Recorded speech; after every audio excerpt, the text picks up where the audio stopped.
boqortooyada Saudi Arabia waxay soo bandhigtay dhagaxa madow ee Kacbada yaalla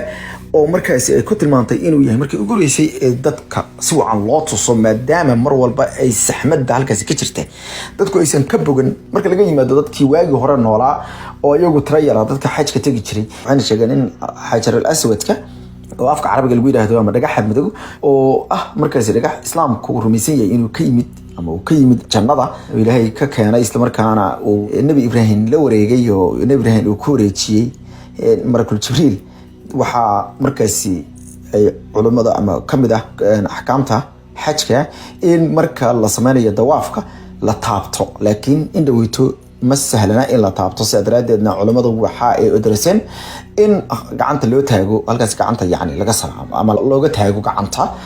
waa saddex caadi in la taabto ba soo aroortay nabiga calaysalaam salaam baa taabtay marka sidaadeed ayaa waxa la sheegay in dhagaxan qaabka marka la eego sawirada isbarta Twitter-ka soo galiyeen sidoo kale faafinayeen warbaahinta dalka Saudi Arabia waa cajiib markaad si weyn indhahaaga ugu dhaweyso isla markaana bal aad u fiiriso waxaana dhagaxan ay sheegeen markaas mucjisada ku dhex jirta markaad soo dhaweysato isla markaana aad iyo soo zoom gareyso waxaad arkaysaa sida dhagaxaasi uusan u ahayn dhagax qeyrul caadi ah ama dhagax la mid ah dhagaxaantan kale ee aynu runtii inagu ay naqaano oo waxa aynu aragno oo adduunka yaalla sida daradeed waxay sheegeen in dhagaxan sababta ay ugu soo bandhigeen ay tahay inay arkaan mucjisada ku jirta baleeri iyo waliba sidoo kale in ay dadku ay si wacan uga bogtaan indha ahaan maadaama dad badan ay saxta u soo gelin inay masjidka ay booqdaan dhinaca dhaqaalaha ama dhinaca caafimaadka ka doonto waxa noqotay Kacbada markii ugu horeysay Nabiyullaahi Aadam alayhi salaatu wassalaam ayaa dhisay ruux insaana oo bini aadam oo Kacbada dhisa waxa ugu horeeyay Nabiyullaahi Aadam alayhi salaatu wassalaam ka bacdi marka Kacbadu waxay ku duntay duufaantii xilligii Nabiyullaahi Nuux biyihii daadadkii weynaa oo gaalada marka lagu halaagay duufaantaas Kacbadu ay ku duntay ka bacdi waxa dhisay Nabiyullaahi Ibraahim alayhi salaatu wassalaam oo yarfa'u Ibraahim alqawaa'id min albayt wa Ismaaciil ربنا تقبل منا إنك أنت السميع العليم أك إلهي كبعد هذا واحد دسي هير قريش ودسي دي سدحاد هير قريش يا هذا دسي وهير قريش مركز سابته يكون دسي وحوي هويني يا واحد دون يسي إن الكعبة أي أدقسه مركز حريقة قبصدي ضب أيا قبصدي هذا كعبة مركز قريب كم إذا كجوبتي أيا هذا كبعد الدعدد وين ومقالة مكة كسر رقمدي أيها هذا كعبدي الدنيا والله ما يستري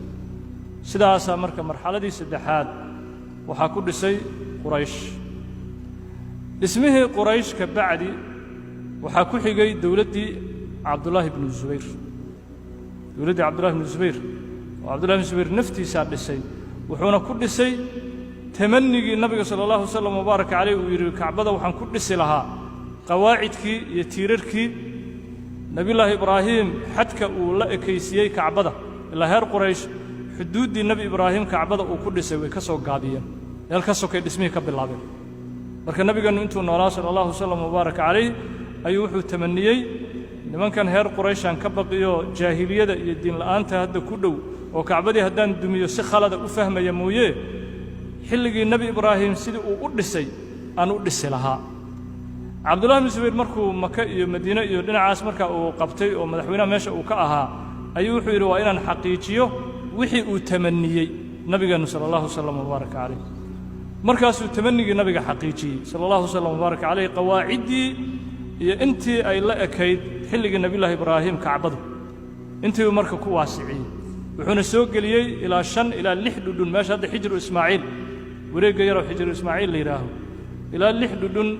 إن لا أيها هرب وسكية كعبدي دولة عبد الله بن الزبير مركي للدلي وحجاج بن يوسف الثقفي والدلي والدولة دي مركا هلكا يكون بعضي عبد الله بن الزبير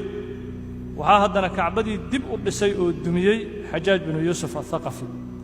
يسقط لها يا مركا مدحويني حل جاجري وعبد الملك بن مروان أيا وحوير لصنا من تلديخ بن الزبير في شيء عياردي عبد الله بن الزبير كعبده كبدل عبد الله بن الزبير كو حمينه مركا عبد الله بن الزبير كعبده كو عياره كبدل حلقي قريش سي هانجرت دب ugu soo celi حجاج على سي مركا xajaaja marka soo gaabiyey oo wuxuu ku soo gaabiyey xuduuddii heer quraysh